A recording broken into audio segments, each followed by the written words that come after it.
से मतलब है। हम तो भाई जुबान चलाने में यकीन कम करते हैं, काम करने में मेरा विश्वास है। तो शिक्षा के क्षेत्र में कितनी बात हुई है, स्वास्थ्य का क्या हाल था भाई, जरा बताइए। हम उस चीज को भूल सकते हैं? हम सांसद थे, संसदीय क्षेत्र में थे, एक गरीब आदमी जो कपड़ा भी नहीं था, कुर्ता भी नहीं पहने हुए था, लंगोटी में आया वहां पर मीटिंग में मेरे पास। हमने पूछा क्या बात है, कहा कि अस्पताल ठीक से चलवाइए। एक बात कहा, हम वो दृश्य नहीं भूलते, ये दृश्य हम नहीं भूलते।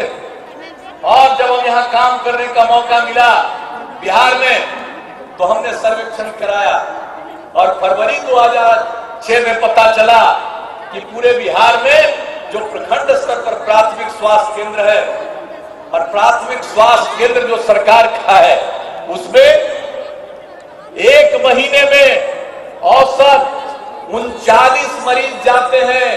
यानी सरकारी अस्पताल है, प्राथमिक स्वास्थ्य केंद्र प्रखंड के स्तर पर, और उसमें इलाज कराने के लिए दिन भर में प्रखंड के स्तर पर एक मरीज आते हैं, कभी कभी 2 भी आ गए। यानी एक महीने में 39, ये बुरा हाल था। हमने पूरा अध्ययन किया, आकलन किया, भाई इसमें डॉक्टर की कमी है, नर्स की कमी है, पैरामेडिकल स्टाफ की कमी है, और भी जो सुविधाएं हैं उसकी कमी है।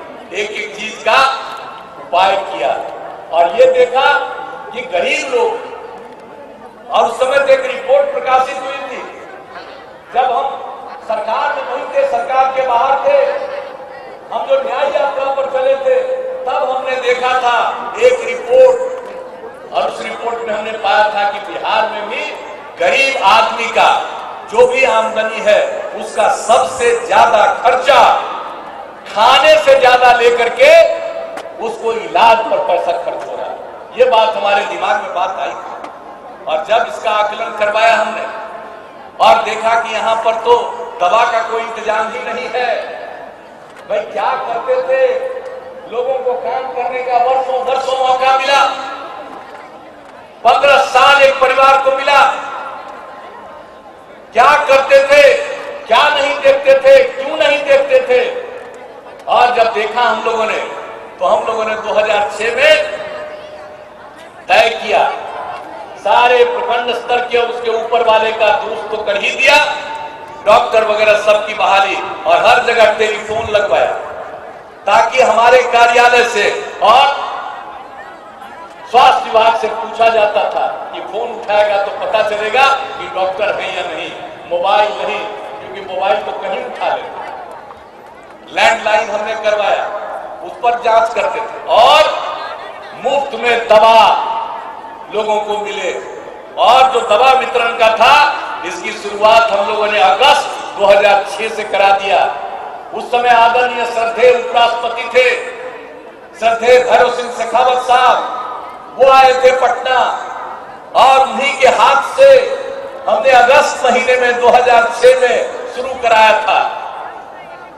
मरीजों को सरकार की तरफ से दवा का इंतजाम। और उसके बाद मालूम है, नवंबर में जाकर के हमने फिर सर्वे करवाया दिसंबर में, तो पता चला कि एक महीना में 39 लोग जाते थे, अब वो बढ़ करके 1000 से 1500 हो गए। और उसके बाद सारा इंतजाम किया, और आज आपको मालूम है एक प्राथमिक स्वास्थ्य केंद्र में आज एक महीने में औसत अब 10,000 मरीज जाते हैं। अरे भाई काम तो इतना कर रहे हैं, आप कितना मेडिकल कॉलेज खुलवा रहे हैं, कौन सा काम नहीं हो रहा, कौन सी चीज को देखना चाहते हैं, जान लीजिए।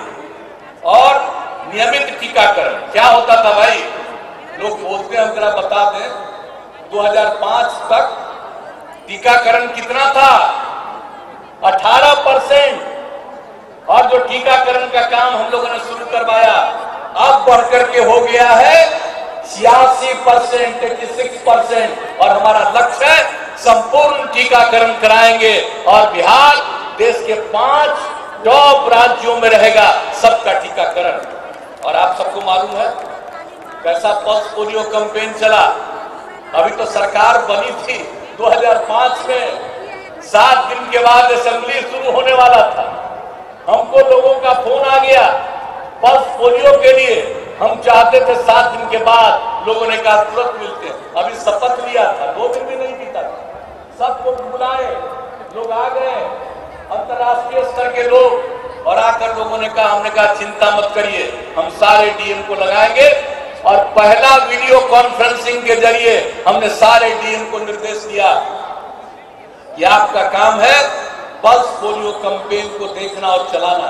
और पल्स पोलियो कैंपेन चला, और जो पल्स पोलियो कैंपेन चला उसके बारे में सब लोगों को लग रहा था कि अगर बिहार में नहीं हुआ तो ये पोलियो से मुक्ति नहीं होगी।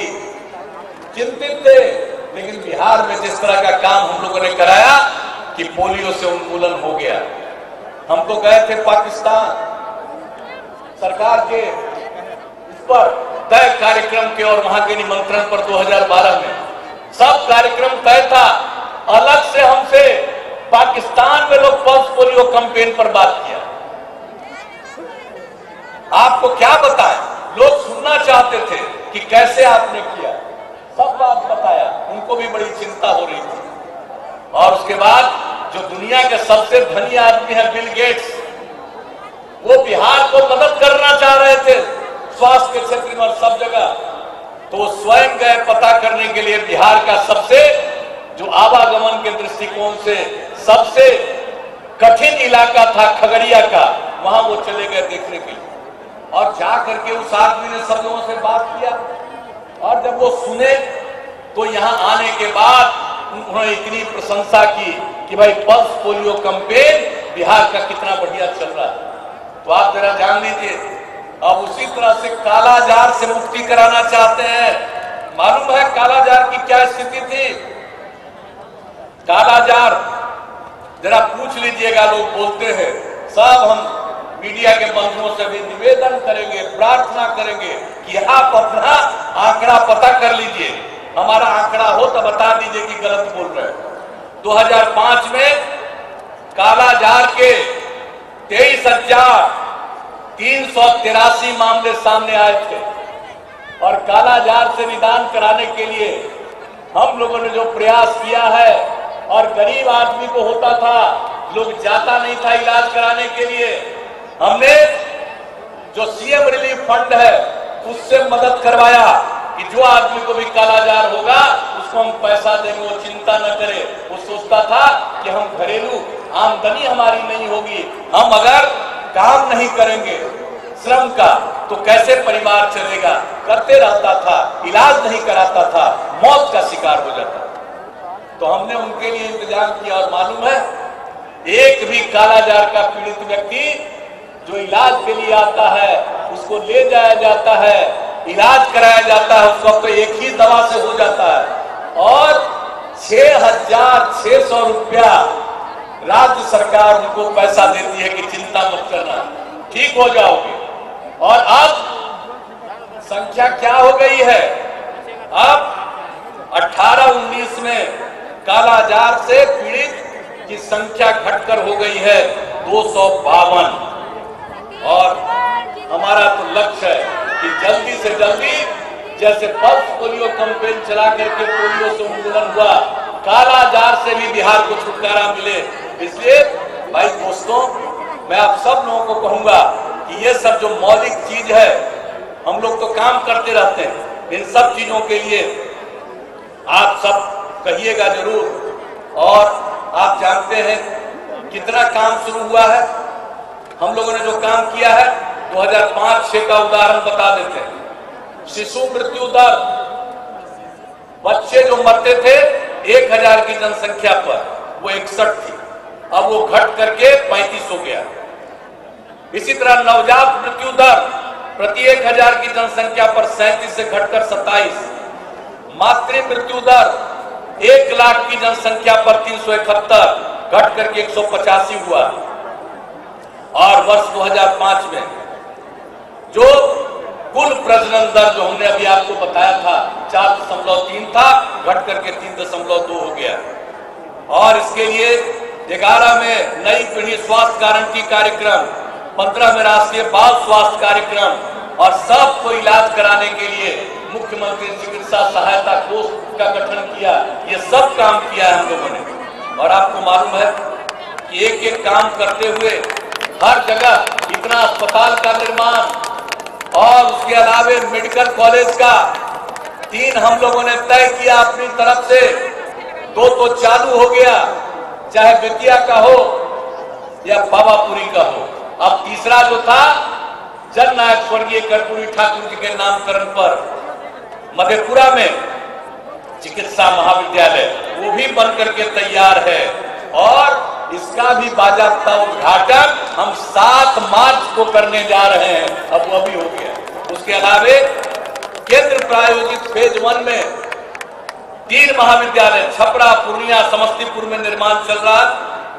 केंद्र प्रायोजित फेज 2 में 5 महाविद्यालय जिसमें बक्सर, जमुई, सीतामढ़ी, मधुबनी, झंझारपुर निविदा प्रक्रिया में है और सिवान में भूमि चिन्हित की जा रही है। और मालूम है एक मेडिकल कॉलेज अस्पताल जो केंद्र प्रायोजित फेज है उसमें लगभग खर्च होता है 500 से लेकर के 525 करोड़ रुपया और उसमें केंद्र सरकार की तरफ से मदद मिलती है 110 से लेकर के 150 करोड़ रुपया और बाकी पैसा 350 से लेकर 425 करोड़ रुपए तक की योजना केंद्र प्रायोजित फेज 1 और फेज 2 में 350 से लेकर 425 करोड़ और भूमि जमीन जो मेडिकल कॉलेज के लिए वो राज्य सरकार कर रही है। और इसके अलावे 7 निश्चय में 3 और महाविद्यालय वैशाली और बेगूसराय में निविदा प्रक्रियाधीन है और भोजपुर में जगह चिन्हित की जा रही है। हम लोग लगे हुए चाहते हैं कि आरा में ही जगह कहीं हो जाए, अब वो होने वाला। तो एक एक चीज तो इतना करवा रहे हैं भाई। और 7 निश्चय आएगा तो बता देंगे आपको हर मेडिकल कॉलेज में नर्सिंग कॉलेज की स्थापना क्या नहीं हो रहा है। तो इसलिए एक काम हम अनुरोध करेंगे और सारे अपने साथियों को कहेंगे कि हम तो चाहते हैं कि हमारा जितना अतिरिक्त प्राथमिक स्वास्थ्य केंद्र और स्वास्थ्य उपकेंद्र है सब बने। जमीन में दिक्कत होती है, मिलती नहीं है। हम आग्रह करेंगे कि लोग जो के पास जमीन है और जमीन देने को तैयार हो जाए उनको तैयार करिए। उस चाहे वो अतिरिक्त प्राथमिक स्वास्थ्य केंद्र हो या स्वास्थ्य उपकेंद्र हो, जो उनके जमीन पर बनेगा उसका नामकरण उन्हीं पर या उनकी इच्छा के मुताबिक उनके परिवार के किसी सदस्य पर कर देंगे।